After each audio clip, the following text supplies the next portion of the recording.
दिलीप तात्यांच्या वाढदिवस आणि चरित्र ग्रंथाचा प्रकाशन सोहळा यासाठी उपस्थित असणारे व्यासपीठावरील सर्वच दिग्गज, मी कुणाचं नाव घेत नाही कारण मागं बघितलं तर सगळे कुणाचं तरी नाव राहील आणि पुढं बघितलं तरी नाव राहील. त्यामुळं दिलीप तात्यांच्यावर प्रेम करणारे सगळेच महाराष्ट्रातनं आज या ठिकाणी आलेले आहेत. दिलीप तात्या हे व्यक्तिमत्व असं आहे की एकदा संबंध आला तर त्यांना कोणी विसरू शकत नाही. एवढं प्रॉमिनंट, आग्रही आणि डायरेक्ट असं व्यक्तिमत्व फार कमी असतं. मनात येईल ते बोलण्याचा स्वभाव शेवटपर्यंत टिकवणं हे सोपं नाही. मी राजकारणात 20 संपत आलो. त्यावेळी माझा स्पीड हा प्रचंड होता आणि त्यावेळी अंगात एवढं ॲग्रेशन होतं. एखादं मतदान चालू असेल तर जाऊन थांबवायचं, एवढंही काम मी केलेलं आहे. मी फार ॲग्रेसिव्ह होतो. पण जसे दिवस गेले, जसा कालावधी गेला तसं तात्यांचं ॲग्रेशन टिकलं, माझं हळूहळू मऊ झालं. मी माझ्या आयुष्यातली पहिली विधानसभा लढवली. त्यावेळी घराघरात जाऊन प्रचार केल्यावर मला लक्षात आलं की साखर कारखान्याचं वर्तुळ फार लहान आहे, त्याच्या पलीकडे जग फार मोठं आहे. आणि 2 वर्षांनी मी साखर कारखान्याचा राजीनामा पाठवला. राजकारणामध्ये अनेक चांगले, वाईट, कटू, संघर्षाचे दिवस मागच्या 40-41 वर्षात आम्ही सगळ्यांनी पाहिले. पण दिलीप तात्यांनी कायम पुढे येऊन प्रत्येक लढाईमध्ये प्रत्येक लढाई लढण्याचं काम केलं. हे आपल्या सर्वांना मान्यच केलं पाहिजे. कोणाला अंगावर घेत असताना समोर किती मोठा आहे याचा विचार दिलीप तात्यांनी कधी केला नाही. बरोबर बरेच जण असतात, पण समोरच्यांना अंगावर घेण्याचं धाडस हे सहजासहजी कुणात नसायचं. ते दिलीप तात्यांनी प्रत्येक लढाईत आमच्या दाखवलं. हे दिलीप तात्यांचं सगळ्यात मोठं वैशिष्ट्य. अजित घोरपडे साहेब तिकडे बसलेले आहेत. विश्वासराव दाजी निवडणुकीला उभे होते, त्या प्रचाराला अजित घोरपडे साहेब, दिलीप तात्या आणि आमचे आणखीन एक दुसरे नेते हे सगळे आले. गावानं अंगावर दगडफेक केली, घरावर दगडफेक केली, घर बंद करून बसावं लागलं. पण त्यातनं अजितराव घोरपडेंनी यांना आणि दुसऱ्या नेत्यांना बाहेर काढायचं काम केलं. असे अनेक प्रसंग आहेत ज्यामध्ये दिलीप तात्यांनी संघर्षात स्वर्गीय राजाराम बापूंची साथ कधी सोडली नाही. आणि असे अनेक प्रसंग आहेत की माझ्या आयुष्याच्या राजकारणाच्या सुरुवातीला संघर्षाचा काळ होता. त्यावेळी दिलीप तात्यांनी फार अग्रेसिव्ह भूमिका मांडली. राजकारणात कोल्हे साहेब मी स्वतःहून आलेलो नाही. हे सगळे जुनी लोक आमच्या आईंकडे गेले. दोघातला एक बोलवा म्हटले. माझ्या थोरल्या भावांनाच यांचं निमंत्रण होतं, मला नव्हतं निमंत्रण. थोरले भाऊ रोजीरोटी कमवणारे आहेत आणि मी मोकळा आहे, म्हणून माझी आई म्हटली जा 2-3 महिने राहा आणि ये परत. म्हणून मी एक बॅग घेऊन आलो आणि मी सारखं सगळ्यांना म्हणतो मी एक बॅग घेऊन आलो, मी कधीही जाईन. आठवतं का? पण त्या सगळ्या काळात दिलीप तात्या हे सगळ्यांशी भांडायला, सगळ्यांच्या पुढे असायचे. आणि त्यामुळे माझ्या राजकारणाची सुरुवात पावी जगताप, पांडुरंग विठोबा जगताप हे आमचे मार्गदर्शक. एकदा मी सकाळी हायवेनं तिकडनं मुंबईहून आलो, सगळ्या भिंती रंगवलेल्या होत्या. उद्याचा सूर्य जयंत पाटील. मी 21 वर्षाचा हो. यांना फोन केला, म्हटलं काय घरी गेल्यावर इथं, त्यावेळी मोबाईल नसायचे. नाही म्हटले आम्हीच रंगवले, तुम्हीच आमची उद्याची स्वप्न बघायची व्यवस्था आहे, त्यामुळे तुम्हीच तुमच्यासाठीच आणि आता तुम्हीच पुढे आलं पाहिजे. छोटे छोटे प्रसंग आणि अनुभव आणि आठवणी एवढ्या आहेत की मी ज्यावेळी पुस्तक लिहीन तर ह्याच्यापेक्षा माझं पुस्तक चांगलं असेल.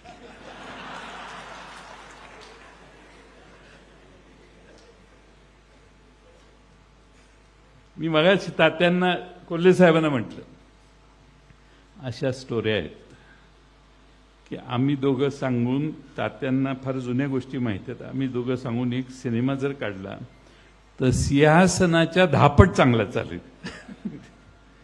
फक्त ते दाखवण्याची प्रोड्युसरला आणि दिग्दर्शकाला तयारी पाहिजे. ते परत मागचा पाय घेता कामा नये, अलीकडचं जग तुम्हाला माहिती आहे.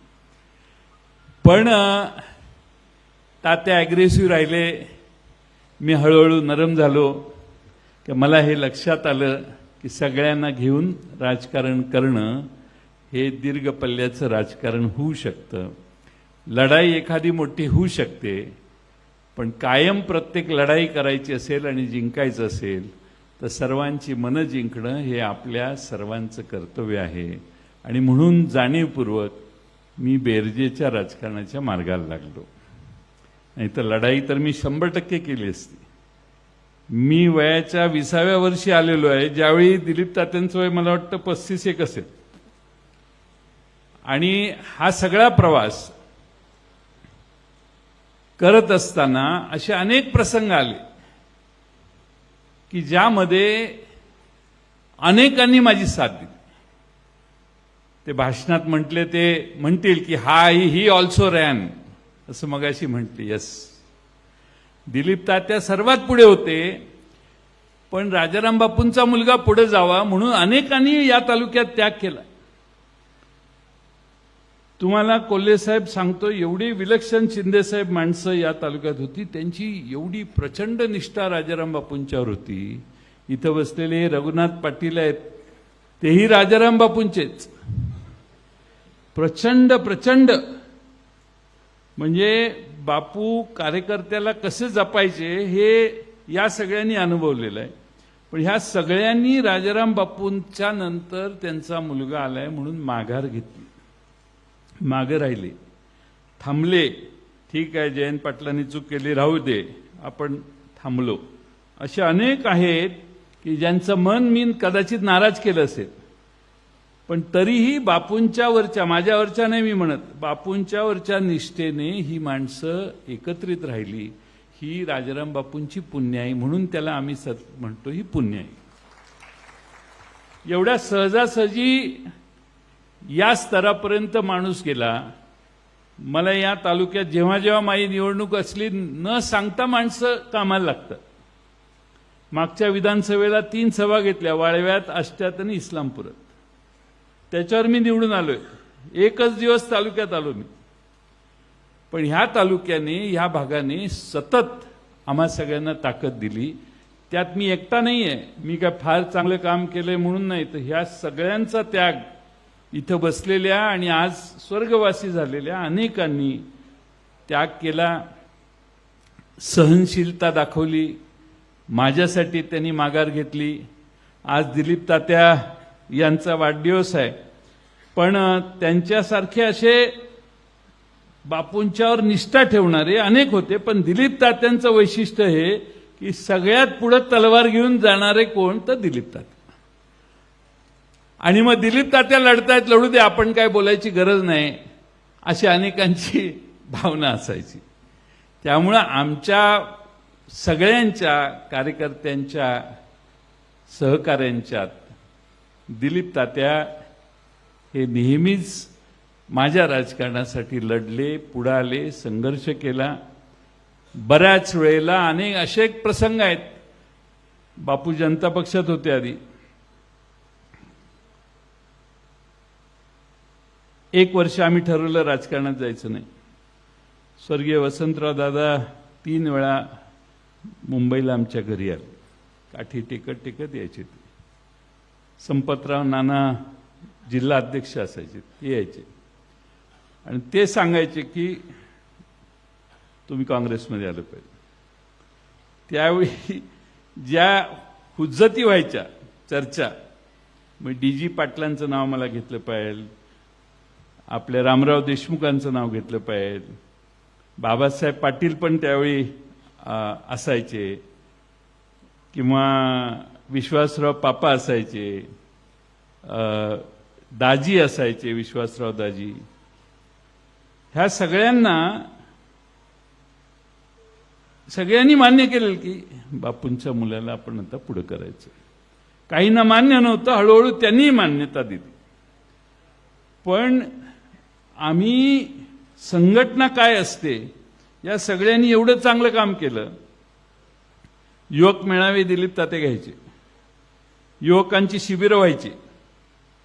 राजेश पायलट एकदा इथं आले, त्यात फोटो आहे दिलीप तात्यांचा आणि राजेश पायलटांचा. राजेश पायलट AICCच्या दिल्लीच्या मीटिंगमध्ये जाऊन सांगितलं की काँग्रेस पक्ष जर आपल्याला वाचवायचा असेल, म्हणजे वाढवायचा असेल, तर वाळवा तालुक्यातली काँग्रेस कमिटी कशी चालते हे तुम्ही जाऊन बघून या. मला पवारसाहेब पाटणला आले होते 4 दिवसांनी. मला म्हणते त्या राजेश पायलटवर काय जादू केली जयंत? म्हटलं काय झालं? ते लय कौतुक करत होता तुमच्या काँग्रेस कमिटीचं.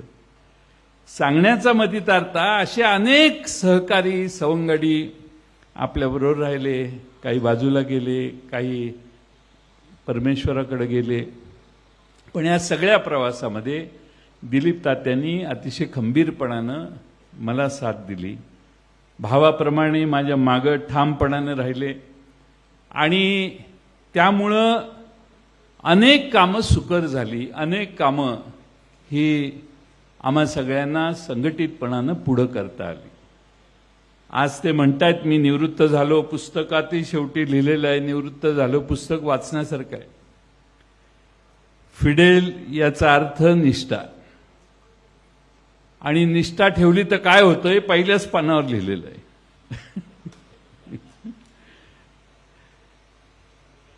पण तात्या बदलत गेलं ना तर त्या माणसाची व्हॅल्यू देखील तेवढीच खाली जाते. निष्ठा नाही ठेवली तर माणसाचं महत्त्व कमी होतं. निष्ठा विचारांची असली पाहिजे आणि निष्ठा माणसांची पण असली पाहिजे. त्यामुळे निष्ठावान नसलेले अनेक जण आले आणि गेले, नावं कुठे घेतात लोक. पण तुमच्या वाढदिवसाच्या, तुमच्या पुस्तकाच्या प्रकाशनाला एवढे आणि बाहेर अनेक जण का थांबले आहेत? हा निष्ठावंत माणूस आहे. तात्या काय बोलतो हे ऐकायला देखील या ठिकाणी माणसं आली. आणि निष्ठेला तात्या फार किंमत असते. पद मिळेल न मिळेल, मला काय आता लगेच किती वेळ लागतो, त्यात काय अर्थ आहे? निष्ठा मलाही कळते. तुमच्या ज्या वेदना आहेत त्या माझ्याही मनात वेदना आहेत, तुमच्या मायाबद्दल आहेत.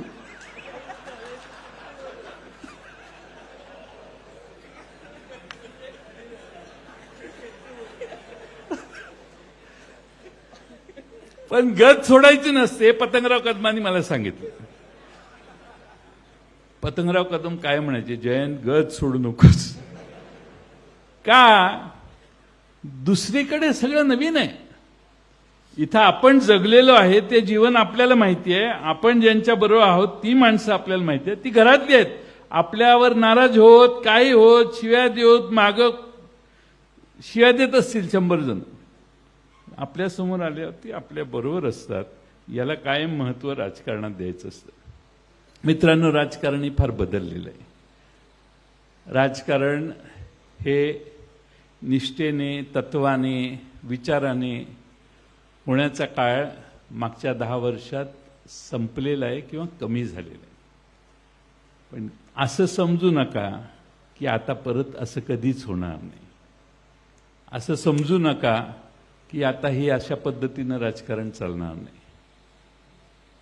या सगळ्या परिस्थितीवर दिवस जात असतात, हा त्याचा उपाय असतो. टाइम चेंजेस, कायम हे लक्षात ठेवायचं. आपण जेवढे ठाम असू तेवढी परिस्थिती बदलत जाते. आपण जर परिस्थितीप्रमाणे बदलायला लागलो तर त्या परिस्थितीत आपण वाहून जातो, मग परिस्थिती कधी बदलत नाही. आपण जर ठाम असलो तर परिस्थिती चेंज, टाइम बदलत असतो तात्या. त्यामुळे हे निवृत्ती बिवृत्ती हे याच्यावर फुली मारा. कळलं का? This is not allowed in our party. इथे मी हुकुमशाही आहे माझी, मी म्हणेल तेच होतं. पण हे यांनी परस्पर कारभार केलेला आहे आणि ट्विट करून निवृत्ती घेतली. आता शशिकांत शिंदेना सांगितलं हे तुमच्यासाठी माणूस दिला. शशिकांत शिंदे डबल स्पीडनं काम करणार. त्यामुळं निष्ठा ह्याला फार महत्व आहे. निष्ठेला जी व्हॅल्यू आहे तात्या ती दुसऱ्या कुणालाही नाही. त्यामुळे पहिल्या पानावर तुम्ही लिहिलेलं वाक्य दिसतंय ताई, दॅट्स रॉंग. निष्ठा कधी कधी बुडल्यासारखी वाटते, पण पूर येऊन गेल्यावर त्या निष्ठेकडेच लोक बघतात. हे कधीही विसरू नका. आपल्याला सगळ्यांसारखं व्हायचं असेल तर उद्या सकाळी काय रोहित,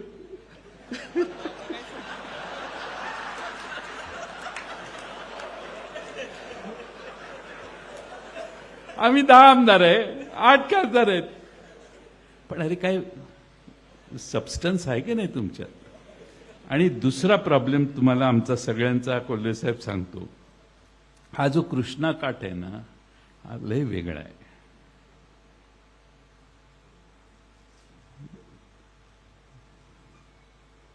यांच्या भुईंचे वीर किसनवीर तिथपासून आपले क्रांतिसिंह नाना पाटील ते शेवट या नदीचा होतो सांगलीच्या वसंतदादांच्या तीर्थापर्यंत.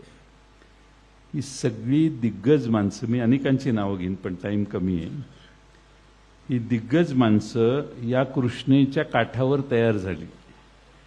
या कृष्णेच्या लोकांना संघर्ष करण्याचं बाळकडू ह्या कृष्णेनंच शिकवलं.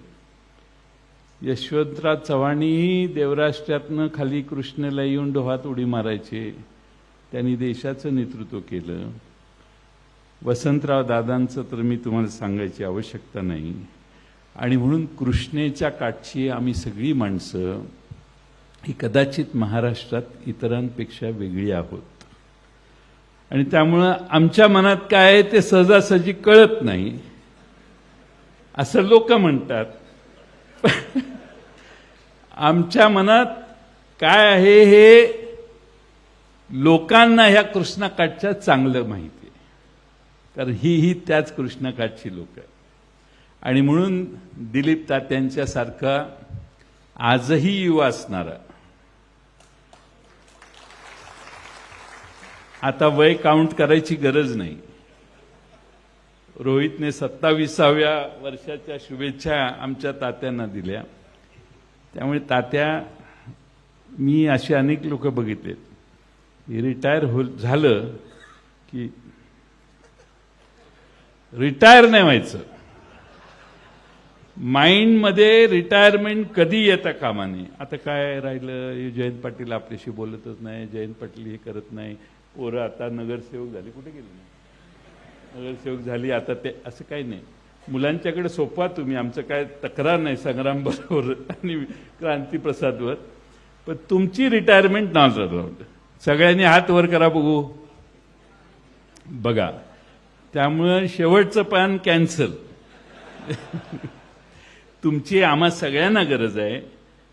तुमच्या बरोबर अनुराधा वहिनींची देखील प्रचंड अशी तुम्हाला साथ होती. आणि मी बऱ्याच वेळेला म्हणायचो, तात्यांपेक्षा वहिनी फार हुशार आहेत. आणि वहिनींच्यात जे होतं त्या न बोलता तात्यांना साथ देत राहिल्या. पण त्यांच्यातही प्रचंड प्रतिभा होती, त्यांच्यातही विचार होते, विचारी स्त्री म्हणून आम्ही सगळे त्यांच्याकडे बघायचो.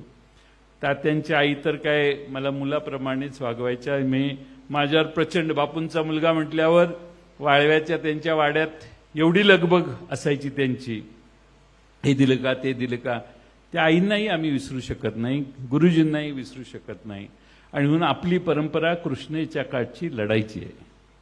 आणि त्यामुळं लढत असताना तह केला तर समजू शकतो, पण तो तह परतच्या लढाईसाठी आहे हे कधी विसरू नका.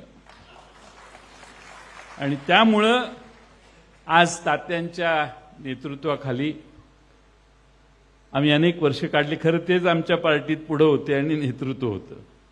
बाकीच्या सगळ्यांनी वेगळ्या ठिकाणी पदाचं काम केलं. आम्ही तात्यांना काही, कोल्हे साहेब फार काही देऊ शकलो नाही. जिल्हा मध्यवर्ती बँकेचे अध्यक्ष म्हणून काम केलं. राज्यात त्या संस्था त्या फेडरेशन होत्या. पण तात्यांनी जिल्हा मध्यवर्ती बँकेतही अतिशय परखडपणानं काम केलं. आमच्या तालुक्याला तात्या बँकेचे चेअरमन झाल्यावर, तालुक्यालाच नाही जिल्ह्यातही, अगदी विलासराव जगतापांचं जरी काम असेल तरी ते तात्या पार्टी म्हणून करणारच. आणि त्यामुळं तात्यांनी जिल्हा मध्यवर्ती बँकेत अतिशय प्रभावीपणानं काम केलं. आणि आज आपल्या सर्वांच्या समोर हे फिडेल हे पुस्तक आपल्या सर्वांच्या समोर प्रकाशन त्यांनी केलं. वाचण्यासारखं आणि त्यांच्या जीवनातल्या अनेक, हे चांगलं झालं. शेवटी तुम्ही, मी त्या लेखिकांनी तुमच्याबद्दल नाराजी व्यक्त केली, तुम्ही डाऊन प्ले केला. कारण पुढे आपल्याला अजून एकदा लिहायचंय. त्यामुळे त्यात बाकीचा उर्वरित कालावधी येईल. पण एक अतिशय चांगलं पुस्तक तात्यांनी या ठिकाणी आपल्या समोर आत्मचरित्रात्मक लिहिलं. त्याचा प्रकाशन सोहळा करण्यासाठी आमच्या पक्षाचे प्रदेश अध्यक्ष शशिकांत शिंदे साहेब सगळे कार्यक्रम बाजूला ठेवतो म्हटले आणि मी येणार आहे म्हटले. मी येतोच म्हटले. बाळासाहेब पाटलांचा आणि तात्यांचा जुना अनेक वर्षाचा स्नेह आहे. रोहित पाटलांच्या वडिलांचाही तात्यांचा फार जिव्हाळा, संपर्क फार चांगला होता. आमच्या अजित घोरपडे तर तात्यांच्या बरोबर राजकारणात बरेच वर्ष एकत्रित काम केले. आदरणीय शिवाजीराव नाईक साहेबांनी देखील तात्यांची सगळी कारकीर्द बघितली आहे. मागच्या अनेक आमचे अशोक स्वामी इचलकरंजीहून आले आहेत. ह्या सूतगिरण्यांची संघटना जी आहे त्या तात्या लीडर, त्यानंतर अशोक स्वामींच्याकडे ती धुरा आहे. आणि महाराष्ट्रातल्या सगळ्या सूतगिरण्यांना मदत करण्याचं काम ह्या दोघांनी फार वर्ष केलं. आणि त्यामुळे अशा अनेक गोष्टी आहेत की ज्या मी आपणा सगळ्यांना सांगून आपला वेळ घेणार नाही. आपली कमिटमेंट आहे 7 वाजता ह्या दोघांना कोल्हापूरला जाऊन विमान पकडायचे. आणि म्हणून मी जास्त वेळ भाषण करत नाही. पण हे सगळे दिग्गज मान्यवर इथं आले, त्यांचं मी आभार मानतो. आभार कोणीतरी नंतर मानणारच आहे.